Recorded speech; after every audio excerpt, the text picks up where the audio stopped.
அன்பார்ந்த பெரியோர்களே, தாய்மார்களே, இந்த அற்புதமான நம்முடைய தலைவரனுடைய சரித்திர வெற்றி பயணத்திற்கு முதல் நாளில் இந்த அற்புதமான சரித்திர மண்ணிற்கு வந்திருக்கக்கூடிய பாரதிய ஜனதா கட்சியினுடைய அன்பு தொண்டர்களே, தலைவர்களே, அனைத்து இந்திய அண்ணா திராவிட முன்னேற்ற கழகத்தினுடைய அன்பு தலைவர்களே, தொண்டர்களே, ஏனைய கூட்டணி கட்சியினுடைய எல்லா அன்பு தலைவர்களே, தொண்டர்களே, உங்களுக்கு எங்கள் அனைவரின் சார்பாக, என் சார்பாக மாலை வணக்கத்தை தெரிவித்துக் கொள்கின்றோம். அண்ணன் நயினார் அவங்ககிட்ட சொன்னா மழை வர்ற மாதிரி இருக்கு, நாங்கெல்லாம் வாழ்த்திட்டு வந்துடுறோங்கன்னா நீங்க அரசியல் பேசுங்க. மழை கட்டாயமாக வராது, ஒரு 5 நிமிடம் அரசியல் பேசிவிட்டு வர வேண்டும் என்று பணித்திருக்கின்றார். அன்பு சொந்தங்களே, மேடையில் நம்முடைய தலைவர்கள் எல்லோரும் பேசியிருக்கின்றார்கள். மதிப்பு மிகுந்த முன்னாள் அமைச்சர்கள், இன்றைய சட்டமன்ற உறுப்பினர்கள், அனைத்து இந்திய அண்ணா திராவிட முன்னேற்ற கழகம் சார்பாக வந்திருக்கக்கூடிய பெரியவர்கள் பேசியிருக்கின்றார்கள். நம்முடைய கூட்டணி கட்சியினுடைய எல்லா தலைவர்களும் பேசியிருக்கின்றார்கள். அண்ணன் ஜி கே வாசன் அவர்கள் ஆரம்பித்து, அண்ணன் ஏசி சண்முகம் அவர்கள் ஆரம்பித்து, அண்ணன் திருமாறன் அவர்கள் ஆரம்பித்து, இந்திய ஜனநாயக கட்சியிலிருந்து வந்திருக்கக்கூடிய பொதுச் செயலாளர்கள் எல்லோரும் பேசியிருக்கின்றார்கள். அன்பு சொந்தங்களே, இந்த யாத்திரை எதற்காக தேவைப்படுகிறது? நம்முடைய எதிர்க்கட்சி தலைவர் மதிப்பு மிகுந்த அண்ணன் எடப்பாடி பழனிசாமி அவர்கள் இன்னைக்கு 167 தொகுதிகளை தாண்டி ஈரோடு மாநகரத்தில் அவருடைய யாத்திரை சென்று கொண்டிருக்கிறது. இன்னும் 63 தொகுதிகள் மட்டும் அவருக்கு பாக்கி இருக்கு. நம்முடைய மாநில தலைவர், நம்முடைய அன்பையெல்லாம் பெற்றிருக்கக்கூடிய அண்ணன் நயினார் நாகேந்திரன் அவர்கள் இன்று ஆரம்பிக்கக்கூடிய அந்த யாத்திரை 67 கட்சி மாவட்டத்திற்கு செல்ல இருக்கிறது. அங்கேயும் 67, இங்கேயும் 67, கணக்கு பாருங்க. ஆனால் நிச்சயமாக இந்த கூட்டணி கணக்கு என்பது மக்களுடைய மனசை பிரதிபலிக்கக்கூடிய ஒரு கணக்காக மாறிக்கொண்டிருக்கிறது. பாரதிய ஜனதா கட்சியினுடைய தொண்டர்களை எல்லாம் ஒருங்கிணைக்கணும், கோபத்தில் இருக்கக்கூடிய பொதுமக்களை எல்லாம் சந்திக்கணும், ஆளும் கட்சியின் மீது, மத்திய அரசின் மீது அன்பால் பாசத்தால் இருக்கக்கூடியவங்க எல்லாம் அரவணைக்கணும். அதற்கு தலைவருடைய யாத்திரை தேவைப்படுகிறது. எல்லா இடத்துக்கும் போகணும், பார்க்கணும். நம்முடைய தலைவர் செல்லும் பொழுது அந்தந்த பகுதியில நம்முடைய தலைவரை வரவேற்று மத்திய அரசினுடைய பயனாளிகளை எல்லாம் கொண்டு வந்து தலைவரை பார்க்க வைத்து, நம்முடைய திட்டத்தில் யாருடைய வாழ்க்கையெல்லாம் மாறி இருக்கிறது அதெல்லாம் படம் பிடித்து காட்டி, ஆளும் கட்சியின் மீது மாநிலத்தில் கோபத்தில் இருக்கிறவங்க எல்லாம் என்ன சொல்றாங்க அதெல்லாம் கேட்க வைத்து இந்த யாத்திரையை வெற்றிகரமாக நடத்தி முடித்து காட்ட வேண்டிய கடமை ஒரு பாரதிய ஜனதா கட்சியினுடைய தொண்டனுக்கும் ஒரு பாரதிய ஜனதா கட்சியினுடைய தலைவனுக்கும் இருக்கிறது. அன்பு சொந்தங்களே, அடுத்த 4 மாத காலம் கடுமையாக களத்தில் நீங்க இருக்கணும். மழை, பனி, புயல் எது வந்தாலும் கூட நம்முடைய இலக்கு, நம்முடைய தலைவரை, தமிழக மக்களை சந்திக்க வைப்பதற்கான எல்லா முயற்சியிலும் கூட நாம் ஈடுபட வேண்டும். இன்று திராவிட முன்னேற்ற கழகத்தை பார்க்கும் பொழுது இருமாப்பாக அமர்ந்திருக்கின்றார்.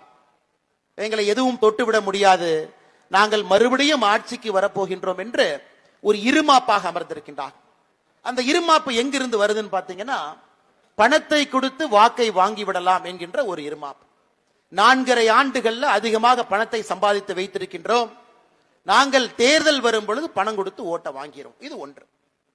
இரண்டாவது என்னன்னா, அவங்களுடைய இருமாப்புக்கான காரணம், நாங்க பெண்களின் பக்கமெல்லாம் மாசம் 1000 ரூபாய் கொடுத்திருக்கிறோம், நிச்சயமா அது வாக்காக மாறும். மூன்றாவது, அவங்களுடைய இருமாப்புக்கு காரணம், எங்களுக்கு மேல் இருக்கக்கூடிய கோபத்தில் இருக்கக்கூடிய வாக்குகள் இங்க அங்க போகும், அந்த ஓட்டு எங்களுக்கு தான் வரும். அன்பு சொந்தங்களே, இன்று திராவிட முன்னேற்ற கழகத்தை பொறுத்தவரை ஒரு கண்ணாடி கூண்டிலே அமர்ந்து கல்லெடுத்து அடித்துக் கொண்டிருக்கின்றார்கள். இன்று திமுகவில் இருக்கக்கூடிய தொண்டனுக்கும் தெரியும், அவங்களுடைய தாயையும் தங்கச்சியும் பாதுகாக்க வேண்டும் என்றால் திராவிட முன்னேற்ற கழகத்தினுடைய ஆட்சி வெளியே செல்ல வேண்டும், தேசிய ஜனநாயக கூட்டணியினுடைய ஆட்சி வர வேண்டும் என்று திராவிட முன்னேற்ற கழகத்தினுடைய தொண்டனுக்கு கூட தெரியும். திமுக ஆட்சிக்கு வந்த பிறகு கடந்த 4.5 ஆண்டுகள்ல 88 பேர் கள்ளச்சாராயத்தில் இறந்திருக்கின்றார்கள். வெறும் கள்ளக்குறிச்சியை மட்டும் பார்க்காது, சின்ன சின்ன ஊரிலும் 2 பேர், 3 பேர், 4 பேர், 88 பேர் கள்ளச்சாராயத்தில் இறந்திருக்கிறாங்க. இந்தியாவினுடைய 2வது பெரிய மாநிலம், மகாராஷ்டிராவுக்கு பின்பு தொழில்துறையிலே புரட்சி காட்டக்கூடிய ஒரு மாநிலம். கள்ளச்சாராய சாவு என்பது 88 பேர் 4.5 ஆண்டுகள்ல இந்தியாவில் எங்கேயும் கிடையாது. அந்த அவமானம் நம்முடைய தமிழ்நாட்டுக்கு மட்டும்தான். யோசிச்சு பாருங்க. கரூர்ல 2-3 வாரத்திற்கு முன்பு 41 அப்பாவி பொதுமக்கள் கரூர்ல இறந்திருக்கிறாங்க. என்னங்க தப்புனாங்க? ஒரு கூட்டத்துக்கு வர்றாங்க, கூட்டம் பாதுகாப்பாக இருக்கும் என்கின்ற நம்பிக்கையில காவல்துறை அங்க இருப்பாங்க. 100 காவல்துறை கூட அங்கே பாதுகாப்புக்கு போடப்படவில்லை, 100 பேர் கூட. நேற்று பகுஜன் சமாஜ்வாடி கட்சியினுடைய முன்னாள் மாநில தலைவர் ஆம்ஸ்ட்ராங் அவரை கொலை செய்த குற்றவாளி நம்பர் 1 குற்றவாளி இறந்த பொழுது நேற்று அந்த குற்றவாளியினுடைய ஈம காரியத்திற்கு திராவிட முன்னேற்ற கழகத்தினுடைய அரசு எத்தனை பேரை பாதுகாப்பு போட்டாங்க தெரியுங்களா? 6 deputy commissioner, 3 joint commissioner, 42 inspector, 87 sub inspector, 1100 பேர் நேற்று ஆம்ஸ்ட்ராங்கனுடைய கொலை வழக்கில் குற்றவாளி ஒன்றாக இருந்தவனுக்கு நேற்று அத்தனை பேரை பந்தோபஸ்து கொடுத்திருக்கிறாங்க. ஆனா கரூர்ல 100 பேர். இதுலயே உங்களுக்கு தெரியும் திமுக ஆட்சியினுடைய அக்கறை எங்க இருக்கு, அவர்களுடைய கண்கள் எங்க இருக்கிறது என்பது வெளிவாக தெரியும். அன்பு சொந்தங்களே, ஆமாம் தமிழகம் மாறி இருக்கிறது, அதுல எந்த மாற்று கருத்து இல்லை. என்ன மாறி இருக்கு? ஆட்சிக்கு வந்த பொழுது முதலமைச்சர் அவங்க வேட்டி கட்டினாங்க, இன்னைக்கு முதலமைச்சர் அவங்க பேண்ட் போடுறாங்க. இது மாறி இருக்கு. இது மாறி இருக்கா? மாறி இருக்கு. வேட்டி கட்டினவர் பேண்ட்டுக்கு மாறிட்டார். ஆனா வயசானதை காட்டக்கூடாது, கொஞ்சம் பேண்ட் போட்ட இளமையா தெரியும், முதலமைச்சர் பேண்ட் போடுறார். முதலமைச்சருடைய பேரை ஸ்பெயின்ல ஃபுட்பால் விளையாண்டு இருந்த பேரை 4.5 ஆண்டுகள் கழித்து தமிழகத்தில் சினிமா நடிகராக அடுத்த படத்தில் இன்பநிதி ஸ்டாலின் கொண்டு வந்திருக்கிறாங்க. 4.5 ஆண்டுகள்ல இது மாறி இருக்கிறது. உதயநிதி ஸ்டாலின் அவர்கள் அடிக்கடி அவருடைய சமூக வலைதளத்தில் பார்த்தீங்கன்னா அவருடைய நாயோடு சேர்ந்து புகைப்படம் எடுத்து போடுவார். மக்களோட எல்லாம் புகைப்படம் போடவே மாட்டார். காலையில் நாயோட மட்டும்தான் போடுவார். ஒரு கருப்பு கலர் நாய். அந்த நாய் ஆட்சிக்கு வந்த பொழுது மீச கருப்பா இருந்தது, இப்ப அந்த நாய்க்கு மீச வெள்ளையா இருக்கு. இந்த 3 மட்டும்தான் தமிழகத்துல கடந்த 4.5 ஆண்டுகள்ல இந்த 3 மட்டும்தான் மாறி இருக்கு. வேட்டியிலிருந்து பேண்ட், ஸ்பெயின்ல ஃபுட்பால் ஆன போன பையன் இன்னைக்கு cinema hero, red giant production கம்பெனியினுடைய சிஇஓ. மீச வெள்ளையா இருந்த நாய் இன்னைக்கு மீச கருப்பா இருக்கு. இந்த 3ஐ தவிர தமிழகம் எங்கேயும் மாறவில்லை. கொலை காடுகளாக, நகரத்திலிருந்து கிராமத்து வரை ஆணவ படுகொலைகளாக, பார்க்கின்ற இடத்திலெல்லாம் 8 திக்கிலும் கூட மக்கள் மாண்டு கொண்டிருக்கின்றார்கள். முதலமைச்சருக்கு அதை பத்தி கவலை இல்லை. அவர் எங்கேயாச்சும் போய் இப்படி கை காட்டணும், 4 பேர் வரணும். அதே கரூருக்கு போவாரு. அங்கேயே 5 ஆண்டுகளுக்கு முன்பு மிக மோசமான அமைச்சர் செந்தில் பாலாஜி, மிக மோசமானவர். அதே கரூருக்கு 5 ஆண்டுகள் கழிச்சு போய் இவரை விட உலகமாக உத்தமன் யாருமே இல்லை என்று சொல்வார். இன்னைக்கு இதெல்லாம் தாண்டி மக்களுக்கு நல்லது செய்யுங்கன்னா, இன்னைக்கு மருத்துவமனைக்கு செல்லக்கூடிய பொதுமக்களை நாம யாரும் நோயாளி என்று சொல்லக்கூடாதாமா, மருத்துவ பயனாளி என்று சொல்லணுமா? என்னையா விஞ்ஞான கண்டுபிடிப்பு? நோயாளின்னு சொல்லிடாதீங்க, மருத்துவ பயனாளி.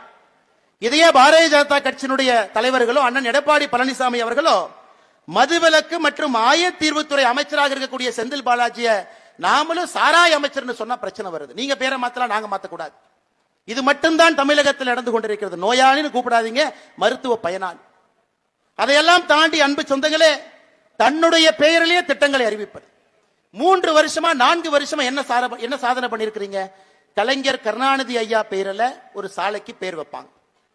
போர் அடிச்சு போனா 10 நாள் கழிச்சு கலைஞர் கருணாநிதி ஐயா பேர்ல ஒரு சிலை திறப்பாங்க. அதுவும் போர் அடிச்சு போச்சுன்னா கலைஞர் கருணாநிதி ஐயா பேர்ல விழா எடுப்பாங்க. அதுவும் போர் அடிச்சுனா கோபாலபுர கொத்தடிமைகள் அவர்களுக்கு அவர்களே பாராட்டு விழா நடத்துவாங்க.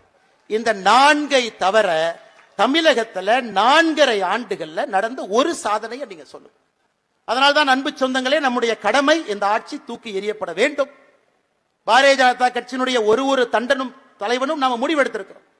அடுத்த முதலமைச்சராக, இதற்கு முன்பு முன்னாள் முதலமைச்சராக இருந்த அண்ணன் எடப்பாடி பழனிசாமி அவர்கள் 2026 மறுபடியும் ஆட்சி கட்டலுக்கு வர வேண்டும் என்கின்ற முடிவு பாரத பிரதமர் நரேந்திர மோடி அவர்கள் எடுத்து, இங்கே சென்னையிலே இந்த கூட்டணி அமைக்கப்பட்டு எந்த வாக்கும் கூட சிந்தாம சிதறாம திராவிட முன்னேற்ற கழகத்துக்கு எதிரில் இருக்கக்கூடிய இந்த வாக்கு எல்லாம் இந்த பக்கம் வரணும், தேசிய ஜனநாயக கூட்டணிக்கு வரணும். ஐயா, உங்களுக்கு யாரை பிடிக்குதோ சினிமா தியேட்டருக்கு போங்க, விசில் அடிங்க, ஹீரோ படம் பாருங்க, வெளியே வாங்க, அதோட முடிஞ்சு போச்சு. சினிமால நடிக்கிறவங்க நன்றாக ஆளுவார்கள் என்று நினைத்தால் அது வேண்டாம். அதனால் இந்த 2026 தேர்தலை பொறுத்தவரை நம்முடைய வாக்கு சிந்தாம சிதறாம தேசிய ஜனநாயக கூட்டணிக்கு ஒரு வாக்கையும் கொண்டு வர வேண்டிய கடமை நமக்கு இருக்கு. யாராவது நான் மாத்தி போடுறேன், மாத்தி யோசிக்கிறேன்னா சொல்ல வேண்டிய கடமை நமக்கு இருக்கு. 10 ஆண்டு காலம் ஆட்சியை பாருங்க, 5 ஆண்டு காலம் ஆட்சியை பாருங்க, தமிழகத்தினுடைய மாற்றத்தை பாருங்க. எதற்கு நான் இதை திரும்ப திரும்ப சொல்லுகின்றேன் என்றால், இன்னைக்கு திமுகவினுடைய மனதில் இருக்கக்கூடிய அஸ்திரம், வாக்கு பிளவு ஏற்பட்டால் நாங்கள் ஆட்சிக்கு வந்து விடுவோம் என்கின்ற மமதை, அகங்காரம். அதை உடைக்கணும். முழுமையாக நம்முடைய வாக்குகள் நமக்கு வரணும், கட்சியினுடைய வாக்குகள் வரணும், பொதுமக்களுடைய வாக்குகள் நமக்கு வரணும், திமுகவுக்கு எதிரில் இருக்கக்கூடிய வாக்குகள் நமக்கு வரணும். அதற்காகத்தான் இந்த யாத்திரை.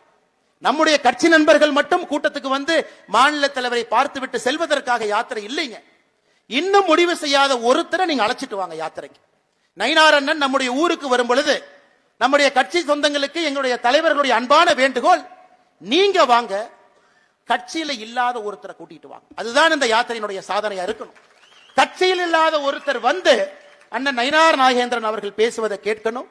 அதே போல இன்னும் 67 தொகுதியில அண்ணன் எடப்பாடி பழனிசாமி அவர்கள் பேசுவதை கேட்கணும். அதை கேட்டுவிட்டு அவர்களுடைய மனசை மாற்ற வைப்பது தொண்டனுடைய கடமை.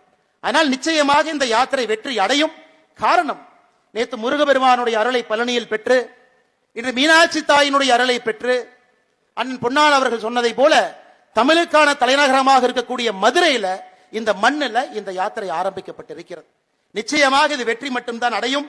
அதனால் கண்டிப்பா நீங்க அரசியல்ல நடுநிலைமையாக இருக்கக்கூடிய ஒருத்தவங்களை இந்த கூட்டத்தில் பங்கேற்க வைக்கணும். 1000 பேர், 5000 பேர், 10,000 பேர், 1,00,000 பேர், எத்தனை பேர் வந்தாலும் பாதிக்கு பாதி பேர் அரசியல் கட்சியில் இல்லாத பொதுமக்களை கூட்டிட்டு வாங்க.